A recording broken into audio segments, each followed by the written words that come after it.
इस खबर के प्रायोजक हैं मां सिंगारी बालिका इंटर कॉलेज और मां सिंगारी स्मारक महिला पीजी कॉलेज फरौली कोइरसा आजमगढ़, जहां आपकी बहन बेटियों को मिलेगी बेहतर शिक्षा। कला एवं विज्ञान वर्ग से स्नातक एवं पैरा स्नातक की कक्षाएं उपलब्ध हैं। अधिक जानकारी के लिए संपर्क करें प्रबंधक डॉक्टर बीके यादव व MSD कॉलेज ऑफ फार्मेसी। 12वीं के बाद मेडिकल के क्षेत्र में अपना करियर चुने, करे रोजगार परक कोर्स बी फार्मा, तो देर किस बात की। एडमिशन ओपन है, सीटें भी सीमित हैं। अधिक जानकारी के लिए संपर्क करें व्यवस्थापक विभव कुमार यादव उर्फ आंसू से।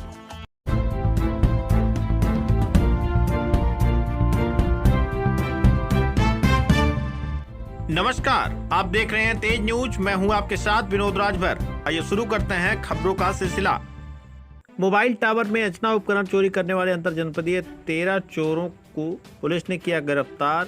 10 अचना उपकरण बरामद, 3 कार, मोबाइल व नकदी भी बरामद। आजमगढ़ जिले के गंभीरपुर थाने की पुलिस को बड़ी सफलता हाथ लगी है। पुलिस ने अंतर जनपदीय चोरों के गिरोह का खुलासा करते हुए कुल 13 लोगों को गिरफ्तार किया है।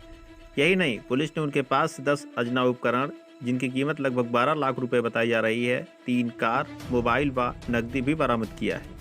दरअसल आजमगढ़ जिले के थानाध्यक्ष गंभीरपुर बसंत लाल को सूचना मिली कि मोबाइल टावर में इलेक्ट्रॉनिक उपकरण अजना की चोरी करने वाले एक गिरोह अजना उपकरण तथा 3 वाहनों के साथ ग्राम रामपुर में मौजूद हैं। कुछ ही देर में हाईवे पर आकर वाराणसी की तरफ जाने की फिराक में है। उक्त गिरोह में कई सदस्य हैं तथा इनके द्वारा जनपद आजमगढ़, गाजीपुर, मऊ, वाराणसी आदि जनपदों में रात्रि में टावर पर चढ़कर अजना उपकरण को चोरी से खोलकर खरीदने बेचने का कार्य कई महीनों से किया जा रहा है। इस सूचना पर तत्काल थानाध्यक्ष बसंत लाल द्वारा चौकी इंचार्ज गोसाई की बाजार को पुलिस फोर्स के साथ उमरी श्री ओवरब्रिज हाईवे के पास पहुंचने के लिए बताया गया। थानाध्यक्ष पुलिस टीम रोहुआ तिराहे से उमरी श्री ओवरब्रिज पर पहुंची।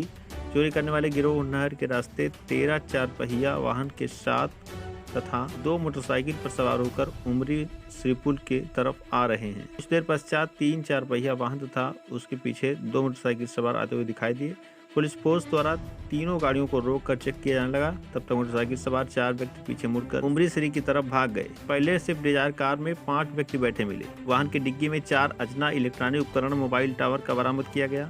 दूसरे वाहन स्विफ्ट डिजायर को चेक किया गया जिसमें 5 व्यक्ति बैठे मिले। इस वाहन में भी 4 अजना इलेक्ट्रॉनिक उपकरण बरामद किया गया। तीसरे वाहन इको मारुति को चेक किया गया तो उसमें कुल 3 व्यक्ति बैठे मिले। इस गाड़ी को चेक किया गया तो इसमें रखे इलेक्ट्रॉनिक उपकरण अजना पाया गया। वहीं स्विफ्ट कार में बैठे एक व्यक्ति के जेब से 200 रुपए और एक व्यक्ति के जेब से मोबाइल मिला। एक व्यक्ति के जेब से 200 रुपए और एक व्यक्ति के जेब से 100 रुपए और मोबाइल मिला। यही नहीं, अन्य कई आरोपियों के पास से कई मोबाइल फोन बरामद हुए। गिरफ्तार आरोपियों के विरुद्ध संबंधित धाराओं में मुकदमा पंजीकृत कर आवश्यक कार्रवाई की जा रही है। इस संबंध में SP हेमराज मीणा का कुछ कहना है, ये आपको सुनाते हैं। किस तरह की बरामदगी हुई और क्या चीजें थी, किस तरह से अब तक संज्ञान में नहीं आ रहा था? देखिए, मैं आपको बताना चाहूँगा कि जनपद में अक्सर ये कंप्लेन मिल रही थी कि जो मोबाइल टावर्स हैं उनमें एक इक्विपमेंट होता है जिसको अजना बोला जाता है, AZNA। ये जो इक्विपमेंट्स है इसकी चोरियां हो जा रही थी और इसकी सभी थानों में, मतलब मोस्टली थानों में FIRs इसमें की गई थी और इसकी जो वर्कआउट केस भी नहीं हो पा रहे थे क्योंकि इसकी जानकारी नहीं मिल पा रही थी कि जो इक्विपमेंट्स इसका क्या यूज है और कहाँ पे इसकी चोरी हो रही है और चोरी के बाद में इसको कहाँ पे इनके द्वारा सेल आउट किया जा रहा है।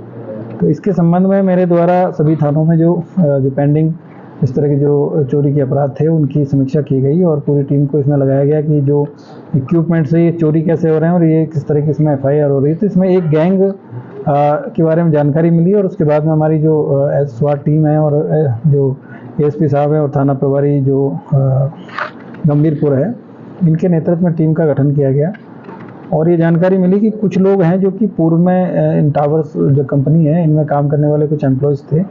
उनको ये पता था कि ये जो पार्ट है ये काफ़ी इंपॉर्टेंट पार्ट होता है, ये ट्रांसमिशन के काम आता है और इसको ये लोग वहाँ से निकाल लेते थे और उसके बाद में मिलके जो एम्प्लॉयज़ थे उनके साथ में मिलके निकाल लेते थे और निकाल के फिर इसको इन्होंने गोरखपुर में एक जगह एक वेयर हाउस को किराए पर ले रखा था, वहाँ पर ले जाके और उसको रिफर्बिश करके उसके बाद में दिल्ली में जहाँ पे इनके वेंडर्स थे उन्हीं के माध्यम से इसको वापस ही मार्केट में दोबारा बेच देते थे। इस तरह का एक गैंग यहाँ पे काम कर रहा था और पूर्व में जितनी भी घटनाएं हुई उसमें कहीं पे भी घटना का अनावरण नहीं हो पाया था। आज इसमें जो टोटल इसमें 13 लोग हैं वो अरेस्ट हुए हैं और 4 जो लोग हैं वो वांछित है इसमें 13 जो लोग जो अरेस्ट किए गए हैं उनमें एक विजय साहनी है, ये सराय लखनसी थाना जनपद मऊ के रहने वाले हैं। सुशील कुमार पांडे हैं, ये महीनगर थाना जनपद आजमगढ़ के हैं। अजय यादव हैं, ये सराय लखनसी जनपद मऊ के हैं। निखिल कृपाशंकर विश्वकर्मा, ये भी थाना गंभीरपुर आजमगढ़ के हैं। सतीश यादव हैं, शुभम पांडे है, ये जनपद आजमगढ़ के गंभीरपुर थाना क्षेत्र के हैं। और आहद पुत्र याकूब है, ये जनपद मुजफ्फरनगर के रहने वाले हैं। और आमिर पुत्र आंसू है, ये भी जनपद मुजफ्फरनगर के रहने वाले हैं। इसके अलावा जगदीश गुप्ता हैं, ये जनपद गोरखपुर के गगा थाना क्षेत्र के रहने वाले हैं। महेश गौंड है, ये रानीपुर जनपद मऊ के रहने वाले हैं। रोहित पाठक गंभीरपुर के हैं। फिरोज पुत्र रईस है, ये दक्षिण टोला जनपद मऊ के रहने वाले हैं। और अजय साहनी पुत्र रामप्रीत साहनी, ये थाना सलेमपुर जनपद देवरिया के रहने वाले हैं। इस तरीके से ये एक इंटर डिस्ट्रिक्ट एक गैंग था और इसमें सभी जो लोग हैं ये इसमें शामिल थे। और पूर्व में ये लोग जो एक मोबाइल कंपनी है यहाँ पे कहीं ना कहीं कॉन्ट्रैक्ट बेस पे या इस तरीके से इन लोगों ने काम किया था। और उसके बाद में ये जो प्रवीण पाठक उर्फ मोनू है, ये गंभीरपुर के रहने वाले हैं। और प्रशांत पाठक इनके कॉन्ट्रैक्ट में है। इन लोगों ने फिर इस तरीके से ये गैंग बनाया। और इसमें 2 लोग और है, रणविजय पाठक, ये भी गंभीरपुर के रहने वाले हैं। अफसार पुत्र याकूब है, ये जनपद मुजफ्फरनगर के रहने वाले हैं। और ना केवल इन्होंने जनपद आजमगढ़ में बल्कि जनपद मऊ में, जनपद गाजीपुर में, जनपद बनारस में इन लोगों ने इस तरह की जो घटनाएं उनको अंजाम दिया है। अभी तक की जो पूरी जानकारी है उसमें 10 इक्विपमेंट्स इनके पास से बरामद हुए हैं। और अभी पूछताछ की गई तो इन्होंने इसके अलावा करीब 30 के आसपास में इस तरह के जो इक्विपमेंट्स हैं उनको चोरी करके बेचा गया है। 4 जो इनके जो साथी हैं जो अभी फरार है, इनका नाम प्रकाश में लाया जा रहा है और इनके ऊपर इनाम भी घोषित किया जा रहा है। इनके द्वारा ही इन जो सारे इक्विपमेंट्स हैं इनको गोरखपुर में ले जाके और वहाँ से फिर इनको आगे इनको बेचने का जो काम किया जा रहा था। और मार्केट में इनकी जो प्राइस है वो करीब 2 से 2.5 लाख रुपए के आसपास में है। ये काफ़ी महंगे इक्विपमेंट्स हैं और जिनकी जानकारी केवल जो कंपनी के एम्प्लॉयज़ हैं और जो टावर पे जो काम करने वाले लोग थे इन्हीं को होती थी। तो ये लोग इसकी चोरी करके और उसके बाद में इसमें FIR भी होती थी और हम लोगों को इसकी जानकारी नहीं मिल पा रही थी। तो इस तरीके से ऑर्गेनाइज तरीके से जो गैंग है वो काम कर रहा था। आज इसमें टोटल 13 लोगों को हम लोगों के द्वारा मुकदमा लिख के इसमें जेल भेजा जा रहा है। और इसमें जो इनकी बरामदगी के आधार पे जो BNS की धारा है 317(2), 317(4), 317(5) के तहत इसमें मुकदमा पंजीकृत किया जा रहा है। और इसके अलावा जो पूर्व में जो मुकदमा है उसमें घटना का अनावरण किया जा रहा है। और इनके पास से एक मारुति जो सुजुकी है वो इनके पास से बरामद हुई है और 2 स्विफ्ट डिजायर गाड़ी इनके पास से बरामद हुई जिनमें सामान मिला है। 10 मोबाइल फ़ोन मिले हैं, 1000 रुपये मिला है। और इसके अलावा जो 10 मोबाइल टावर से जो चोरी किए गए जो उपकरण हैं और केबल तार हैं वो मिले हैं जिसकी कीमत करीब 12 लाख के आसपास में। तो इस तरीके से ये जो काफ़ी बड़ी कार्रवाई जो हमारी स्वाट टीम और ASP साहब, CO सदर और उसके अलावा जो थाना गंभीरपुर है उनकी टीम ने इसमें काफ़ी मेहनत करके इस चीज़ का अनावरण किया। सर, आमतौर पर कंपनियां जो है सिक्योरिटी गार्ड रखती हैं तो क्या उनकी भी संलिप्तता पाई गई है?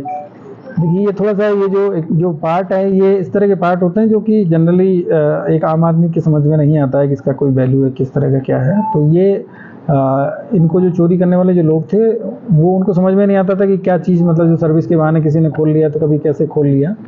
तो इस तरीके से इसकी ये चोरी करते थे और उसको पता नहीं चलता था लोगों को। और बाद में जब उसमें दिक्कत आती थी ट्रांसमिशन में तभी इसकी जानकारी होती थी कि साहब वो इक्विपमेंट चोरी हो गया है। और उसमें फिर FIR होती थी, कुछ ऑनलाइन FIR हुई है, कुछ यहाँ पे जो लोकल उनके जो कंपनीज के जो रिप्रेजेंटेटिव है उन लोगों के द्वारा इसमें FIR कराई गई है। तो ये काफ़ी एक अच्छी सफलता है और आगे इसमें ये गैंग है और भी जगह ऑपरेट कर रहा होगा। इसमें हम आगे भी इसके जो फॉरवर्ड लिंकेज है उस पर हम जाएंगे, बैकवर्ड लिंकेज पे भी जाएंगे क्योंकि ये काफ़ी अच्छी तरीके से इन लोगों ने ये ऑर्गेनाइज तरीके से घटना कर रहे थे। और इसमें जो गैंगस्टर एक्ट की भी कार्रवाई की जाएगी और 14 21 में और कार्रवाई की जाएगी।